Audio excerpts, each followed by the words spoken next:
Hello everyone, once again welcome back to All About Mathematics. If you like our content, don't forget to like, share and subscribe our channel. So in this video, we are going to discuss complete solution of linear algebra from November 2020, 26 November exam section B here. So आज के इस video में हम section B के सारे जो total 6 question थे वो कवर करने वाले हैं. So शुरू करते हैं वीडियो को. So पहला क्वेश्चन है पार्ट बी का है. सो सिंगल करेक्ट ऑप्शन होगा. सो जैसे ही हम क्वेश्चन स्टार्ट करते हैं, let a be an n cross n matrix such that the set of all its non zero eigenvalues has exactly r elements which of the following statement is true. So हमें यहाँ से बताना है कौन सा statement true होगा. First statement कहता है rank of a is less than equals to r. Second statement कहता है if r is equals to zero then rank of a must be less than n minus one. Third statement कह रहा है rank of a must be greater than r. And then last statement कह रहा है ए square has r distinct non zero eigenvalues. So हमें question में दिया क्या गया है, ये एक n क्रॉस n मैट्रिक्स है और साथ ही इसके नॉन जीरो जो आइगन वैल्यूज हैं उनके सेट को हमें डिफाइन किया गया है यहाँ से कि जो नॉन जीरो आइगन वैल्यूज का सेट है उसमें एग्जैक्टली आर एलिमेंट होंगे. सो यहाँ से अगर सॉल्यूशन देखें, सो अगर हम यहाँ से अज्यूम करके चले a इक्वल्स टू 0 1 0 0 एक 2 क्रॉस 2 की मैट्रिक्स ले ली और ये इस मैट्रिक्स है हमारे पास अपर ट्राइंगुलर मैट्रिक्स है. सो इसके जो डायगोनल एलिमेंट्स है वो हमारी आइगन वैल्यू होंगे. सो इसकी आइगन वैल्यूज क्या होंगी हमारे पास, इसकी आइगन वैल्यूज होगी हमारे पास 0 एंड 0 और इसके जो नॉन जीरो आइगन वैल्यूज का जो सेट होगा वो क्या आएगा हमारे पास, वो 5 आएगा क्योंकि इसमें सारी आइगन वैल्यूज 0 है. So non zero eigenvalue ही नहीं बचेगी. सो r इक्वल्स टू आ गया हमारे पास. r में कोई भी एलिमेंट नहीं आएगा तो r आएगा हमारा 5 set. So r equals to ले लिया हमने 5. सो रैंक ऑफ a यहाँ से क्या होगी हमारे पास, रैंक ऑफ a की नॉन जीरो एलिमेंट है. So rank of a equals to 1 हो गया. सो फर्स्ट ऑप्शन अगर यहाँ से हम देखते हैं, फर्स्ट ऑप्शन कहता है rank of a less than equals to r. But rank of a तो आई है हमारे पास 1 और r आया है हमारे पास 0. सो ऐसी कोई कंडीशन होती नहीं कि 1 is less than equals to 0. So first option हमारे पास यहाँ से हो गया डिस्कार्ड. सेकंड ऑप्शन अगर देखें, सेकंड ऑप्शन कहता है यदि r 0 होगी, r equals to 0 then rank of a I हमारे पास 1 इज लेस देन n की वैल्यू हमने 2 क्रॉस 2 की मैट्रिक्स ली है 2 minus 1 which is equals to 1 less than 1. ये कंट्राडिक्शन कंडीशन आ गई. सो यहाँ से ऑप्शन बी भी हो गया हमारे पास डिस्कार्ड. सो a और b तो हमने कर दिया discard. Now come to the next option. तो यहाँ से ऑप्शन डी के लिए हम लेते हैं एक 2 क्रॉस 2 की मैट्रिक्स जो है a equals to 1 0 and 0 minus 1. तो इसके लिए आइगन वैल्यूज हमारे पास क्या आएगी, ये डायगोनल मैट्रिक्स है. सो डायगोनल मैट्रिक्स के जो डायगोनल एलिमेंट होते हैं वो उसकी आइगन वैल्यू होती है. सो यहाँ से इसकी आइगन वैल्यूज होगी हमारे पास 1 and minus 1. So non zero eigen values का जो सेट होगा वो है हमारे पास r. सो यही हमारे पास हो जाएगा यहाँ से r. सो यहाँ से और a स्क्वायर अगर निकालते हैं तो a स्क्वायर क्या होता है, a into A which is equal to 1 0 0 minus 1 multiply by 1 0 0 minus 1. So यहाँ से सिंप्लीफाई अगर करेंगे तो वैल्यू क्या आएगी 1 into 1 which is equal to, तो यहाँ से 1 आएगा first element. Second element 1 into 0 0 into 1 which is equal to 0 and here 0 and 1. So यहाँ से आइडेंटिटी मैट्रिक्स बन गई है. सो अगर a स्क्वायर की बात करें, इसकी आइगन वैल्यू क्या होगी, a स्क्वायर की सारी आइगन वैल्यू होगी हमारे पास 1 1. इसकी आइगन वैल्यूज होगी हमारे पास 1 एंड 1. सो यहाँ से अगर ऑप्शन डी देखें, लास्ट ऑप्शन कहता है ए square has r distinct non zero eigenvalues. So r में जो आइगन वैल्यूज थी हमारे पास 1 एंड माइनस 1 थी और ए स्क्वायर में हमारे पास जो आइगन वैल्यू है वो दोनों 1 एंड 1 प्लस 1 है. सो यहाँ से आर और ए स्क्वायर की आइगन वैल्यू सेम नहीं है. सो यहाँ से ऑप्शन डी भी हो गया है हमारे पास डिस्कार्ड. सो 3 ऑप्शन हमारे पास डिस्कार्ड हो गए. जो बचा हुआ फाइनल ऑप्शन है ऑप्शन सी, ये ही होगा हमारे पास correct option. Now come to the next question. So next question हमें कहता है let a equals a and b be 2 cross 2 matrices then which of the following is true. तो हमें यहाँ भी ट्रू ऑप्शन ही बताना है कौन सा होगा. ऑप्शन ए कहता है determinant of a plus B plus determinant of a minus B equals to determinant of a plus determinant of b. Option B कहता है determinant of a plus b plus a determinant of a minus b equals to 2 determinant of a minus 2 determinant of b. Option C कह रहा है determinant of a plus b plus determinant of a minus b is equals to 2 into determinant of a plus 2 into determinant of b. And then last option कह रहा है determinant of a plus b minus determinant of a minus b is equal to 2 determinant of a minus 2 determinant of b. So यहाँ से हमें given क्या है, ए और B 2x2 की मैट्रिसेस है। ए और बी अगर 2x2 की मैट्रिसेस हैं देन हमें बताना है कौन सा ऑप्शन ट्रू होगा। सो यहाँ से हम काउंटर एग्जांपल लेंगे। तो यहाँ से लेते हैं ए इक्वल टू 2x2 की मैट्रिक्स 1 0 0 1 आइडेंटिटी मैट्रिक्स ले ली और बी हमने 0 मैट्रिक्स ले ली है 0 0 0। सो यहाँ से a प्लस बी अगर निकालेंगे then a matrix identity matrix आएगी और a माइनस बी भी आइडेंटिटी मैट्रिक्स ही आएगी। सो यहाँ से determinant of a plus B क्या आएगा 1 आएगा क्योंकि ये आइडेंटिटी मैट्रिक्स बन रही है। सेम यहाँ से determinant of a minus B भी क्या आएगा हमारे पास 1 और डिटर्मिनेंट ऑफ a हमने आइडेंटिटी मैट्रिक्स ली, इसका डिटर्मिनेंट 1 होगा और यहाँ से b 0 मैट्रिक्स है, इसका डिटर्मिनेंट 0। सो अगर ऑप्शन से कंपेयर करें तो फर्स्ट ऑप्शन क्या कहता है, अब यहाँ से a का डिटर्मिनेंट आया है हमारे पास, determinant of a is equals to 1 और determinant of b equals to 0। So right hand side आई है हमारे पास 1 और लेफ्ट हैंड साइड आई है हमारे पास determinant of a plus b 1 आया है और determinant of a minus B भी 1 आया है। सो ये आया है हमारे पास 2, लेफ्ट हैंड साइड आई है 2 और राइट हैंड साइड आई है 1, 2 does not equals to 1। So option A हमारे पास यहाँ से हो गया है डिस्कार्ड। अब चलते हैं नेक्स्ट ऑप्शन। सो अब लेते हैं हम a लेंगे आइडेंटिटी मैट्रिक्स फिर से और b ली है हमने 1 0 0 minus 1। So a plus B हम लिख सकते हैं 2 0 0 0, तो इसका डिटर्मिनेंट है हमारे पास 0 क्योंकि ये है हमारे पास डायगोनल मैट्रिक्स, डायगोनल एलिमेंट्स का मल्टीप्लिकेशन 0 आएगा यहाँ से और a माइनस बी भी आई है हमारे पास डायगोनल मैट्रिक्स, तो इसका भी डिटर्मिनेंट आया है 0। तो a का डिटर्मिनेंट है आइडेंटिटी मैट्रिक्स, डिटर्मिनेंट 1 है, b का डिटर्मिनेंट है माइनस ऑफ 1। सो यहाँ से अगर ऑप्शन से कंपेयर करें a प्लस बी का डिटर्मिनेंट आया था 0, a माइनस बी का डिटर्मिनेंट आया था 0 और a का डिटर्मिनेंट आया था +1 और b का डिटर्मिनेंट आया था -1। तो यहाँ से अगर कंपेयर करेंगे तो यहाँ से ये आ रहा है हमारे पास 0, लेफ्ट हैंड साइड तो आ गई 0 और राइट हैंड साइड आएगी, अगर इसे 2 से मल्टीप्लाई करेंगे तो ये आएगा हमारे पास 2 और ये आएगा minus of 2, 2 minus 2 equals to 0। So option C तो सेटिस्फाई हो रहा है, बट ऑप्शन डी के लिए अगर देखें, ऑप्शन डी हमें कह रहा है यहाँ से 2 और यहाँ से माइनस ऑफ 2 को हम लिख सकते हैं +2 which is equals to 4, 0 equals to 4 आएगा, तो ये ऑप्शन हो गया यहाँ से डिस्कार्ड। तो ए ऑप्शन डिस्कार्ड हो गया, डी ऑप्शन डिस्कार्ड हो गया। काउंटर एग्जाम्पल से हम ऑप्शन करेक्ट नहीं कर सकते बट डिस्कार्ड जरूर कर सकते हैं। ऑप्शन बी के लिए अगर देखें तो a प्लस बी की वैल्यू डिटर्मिनेंट 0 और यहाँ से ये डिटर्मिनेंट भी 0, a का डिटर्मिनेंट आया है 1, b का डिटर्मिनेंट आया है -1, तो यहाँ से वैल्यू फिर से आ गई 4 इक्वल्स टू 0, ये भी ऑप्शन करेक्ट नहीं होगा, डिस्कार्ड हो गया। सो ए, बी और डी तीनों ऑप्शन डिस्कार्ड हो गए। सो जो बचा हुआ ऑप्शन है वही हमारे पास करेक्ट हो जाएगा ना। सो ऑप्शन सी हमारे पास यहाँ से करेक्ट हो गया। यहाँ से हमने ऑप्शन सी इस वजह से करेक्ट किया है क्योंकि बाकी 3 ऑप्शन डिस्कार्ड हो गए हैं। अब चलते हैं नेक्स्ट क्वेश्चन की ओर। तो यहाँ से थर्ड क्वेश्चन हमें कहता है if a equals to 3 - 2 2 and -1 देन a raise to the power 20 equals to. So यहाँ से 1 by 1 हम a raise to the power 20 नहीं निकाल सकते, जैसे a निकाल दिया फिर a square a cube, a20 तक पहुंचेंगे बहुत टाइम लग जाएगा। सो सारे ऑप्शन से अगर देखेंगे देन यहाँ से हमारे पास 2 ट्रिक्स है, 1 by 1 हम दोनों ट्रिक्स डिस्कस करते हैं। तो यहाँ से a हम लेके चलते हैं, a इक्वल्स टू 3 - 2 2 and -1। तो यहाँ से रोज हम अगर देखें देन दोनों रोज का सम, यहाँ से फर्स्ट रो का sum 3 - 2 equals to 1 and second row का सम 2 - 1 इक्वल्स टू 1। दोनों रो का सम सेम आ रहा है और अगर किसी भी मैट्रिक्स के लिए सारी रोज का सम सेम आए तो वो एक आइगन वैल्यू होगी। तो यहाँ से 1 is eigen value of a। तो अगर लैम्डा a की आइगन वैल्यू है तो lambda raise to the power n जो होगी वो आएगी a raise to the power n की आइगन वैल्यू। सो यहाँ से 1 raise to the power 20 is eigen value of a raise to the power 20। So यहाँ से अगर देखते हैं देन यहाँ से हम देख सकते हैं कि एक जो आइगन वैल्यू आएगी वो a raise to the power 20 की भी आएगी। सो अगर ऑप्शन से देखेंगे देन यहाँ से हमें जो ऑप्शंस दिए हुए हैं उसमें ऑप्शन बी और डी दोनों ही नहीं कह रहे हैं कि यहाँ से आइगन वैल्यू 1 होगी, बट ऑप्शन ए और बी से यहाँ से अगर देखते हैं ऑप्शन बी तो हमें कह रहा है रो सम से एक आइगन वैल्यू होगी और ऑप्शन ए कह रहा है कॉलम सम से, यहाँ से हमारे पास कॉलम सम आ रहा है equals to 1, column sum equals to 1 और यहाँ से आ रहा है हमारे पास रो सम इक्वल्स टू 1। सो इन दोनों केस में तो ये आ रहा है बट ऑप्शन सी और डी में नहीं आ रहा, तो यहाँ से इन ऑप्शंस को हम करेक्ट नहीं कर सकते।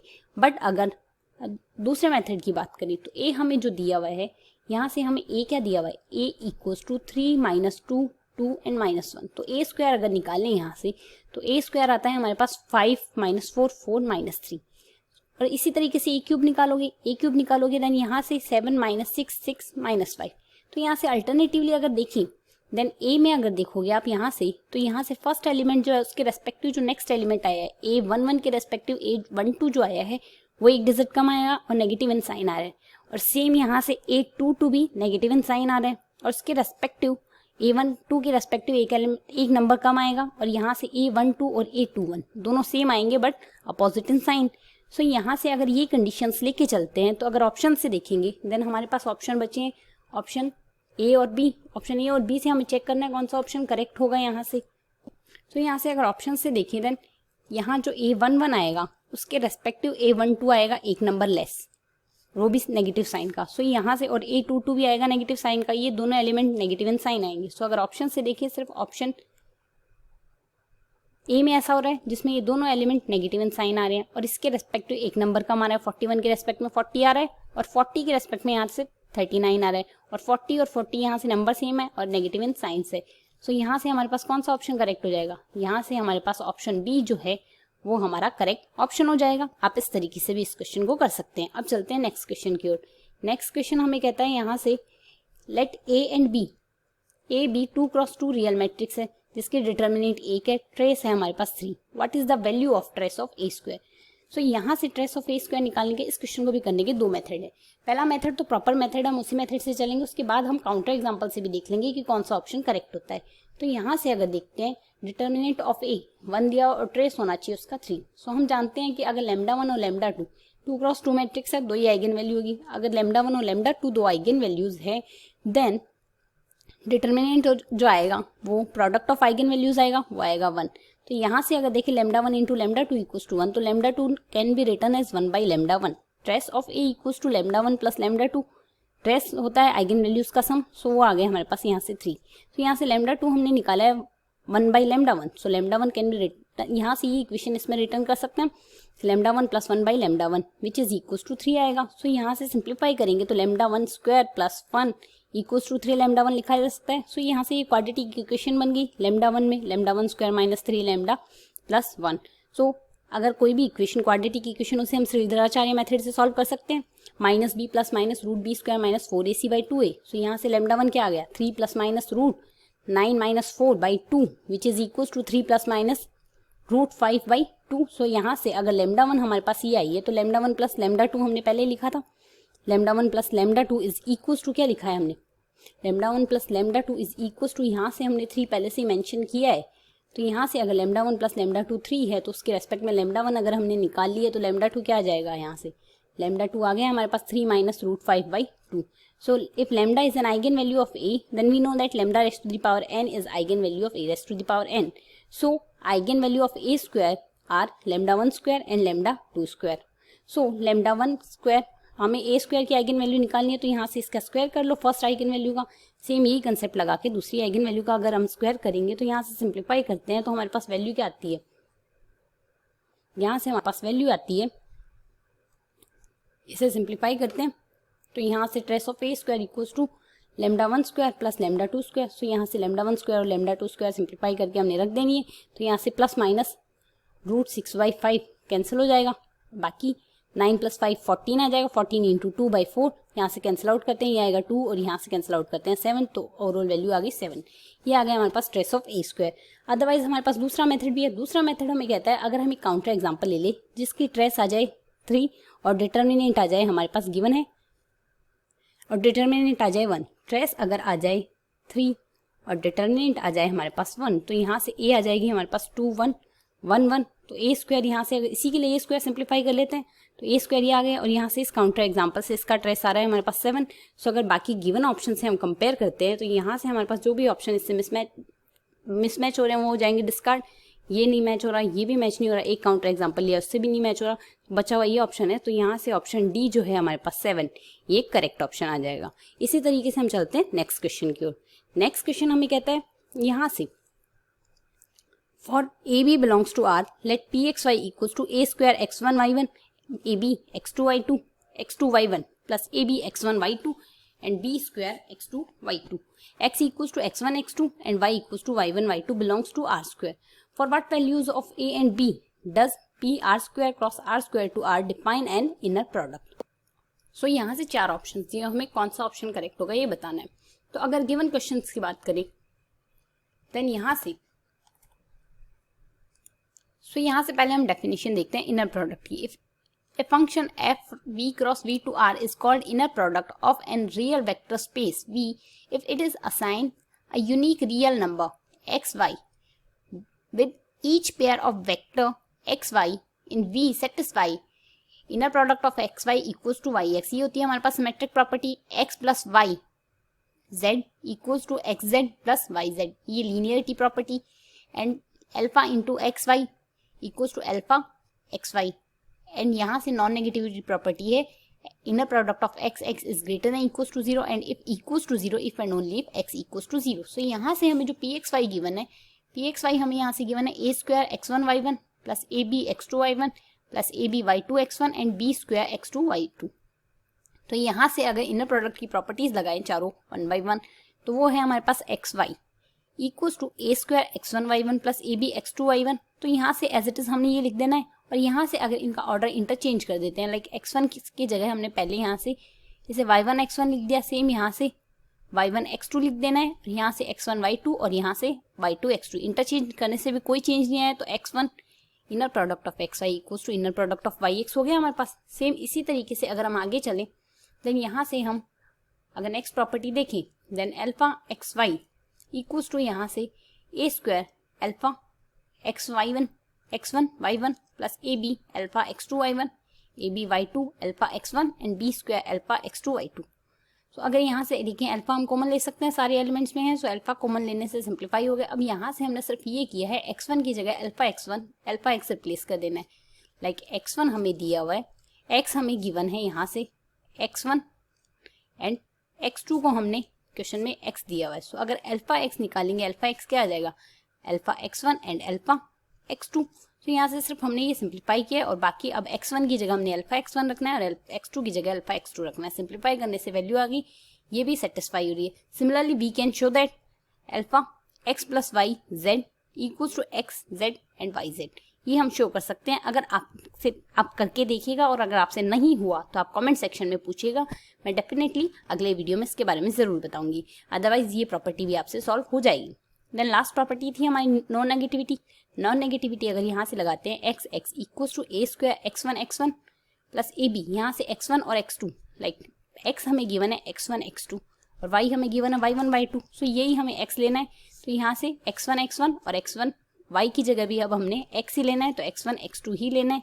तो यहाँ से X one X two X one X two and X two. So यहाँ से सिंप्लीफाई करेंगे, वैल्यू आ जाएगी हमारे पास ये which is greater than equals to zero. हमें पता है अगर X square always greater than equals to zero and अगर X square equals to zero आता है if and only if X equals to zero. So इसी प्रॉपर्टी से यहाँ से अगर alpha X one plus A X one plus B X two equals to zero आता है, उसी केस में जीरो आएगा। और ये कब जीरो आएगा whenever A X one equals to B X minus of B X two. So यहाँ से नॉन नेगेटिविटी की जो प्रॉपर्टी थी कि X square inner product of x x is greater than equals to 0 and if x x is equals to 0 if and only if x equals to 0। so ये property यहाँ से hold नहीं होती है बिकॉज ऑफ यहाँ से हमारे पास a x1 equals to minus of b x2 जब भी होगा यहाँ से inner product of x x is equals to 0 आ जाएगा।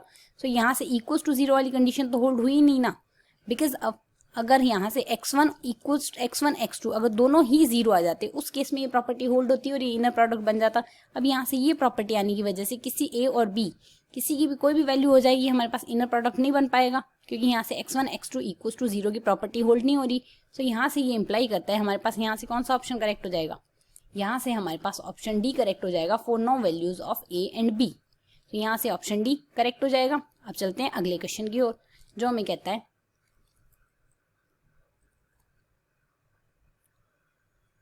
अगर नेक्स्ट क्वेश्चन की बात करें, next and last question of this video, which of the following real quadratic form on R square is positive definite. So हमें चार option दिए और हमें बताना है कौन सा ऑप्शन करेक्ट होगा यहाँ।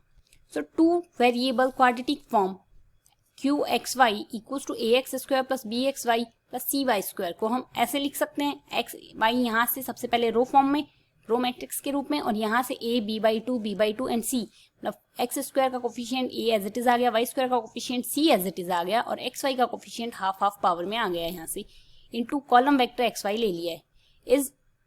इसे हम x ट्रांसपोज ax के फॉर्म में भी लिख सकते हैं। तो ये पॉजिटिव डेफिनेट होगी if and only if all the eigen values of a, यहाँ से हमारे पास ये जो मैट्रिक्स आई है, अगर इसकी सारी आइगन वैल्यूज हमारे पास यहाँ से पॉजिटिव आती है तो उस केस में एक तो ये पॉजिटिव डेफिनेट होगी, और उसके अलावा एक कंडीशन और है। यहाँ से अगर हम देख लें a ग्रेटर देन 0 आए, लाइक अगर 2x2 की मैट्रिक्स हम ले रहे हैं, यहाँ से 2x2 की matrix a11, a12, a21 and a22 अगर हम यहाँ से लेते हैं तो यहाँ से a11 ग्रेटर देन 0 आना चाहिए। सेम इसी तरीके से 2x2 का डिटर्मिनेंट 0 आना चाहिए, और 3x3 की मैट्रिक्स है तो यहाँ से 3x3 का डिटर्मिनेंट भी नॉन जीरो आना चाहिए, मतलब पॉजिटिव आना चाहिए। तो यहाँ से a11 ग्रेटर देन 0 आना चाहिए, सेम यहाँ से इसका डिटर्मिनेंट ग्रेटर देन 0 आना चाहिए। अगर ये दोनों कंडीशंस होल्ड होते हैं तो यहाँ से ये हमारे पास पॉजिटिव डेफिनेट होगा। सो यहाँ से अगर देखें, अगर हम क्वेश्चन की बात करें, देन फर्स्ट ऑप्शन हमें जो दिया हुआ है, फर्स्ट ऑप्शन यहाँ से अगर देखें तो फर्स्ट ऑप्शन कहता है एक्स वाई। तो अगर इसे मैट्रिक्स फॉर्म में लिखेंगे ax² प्लस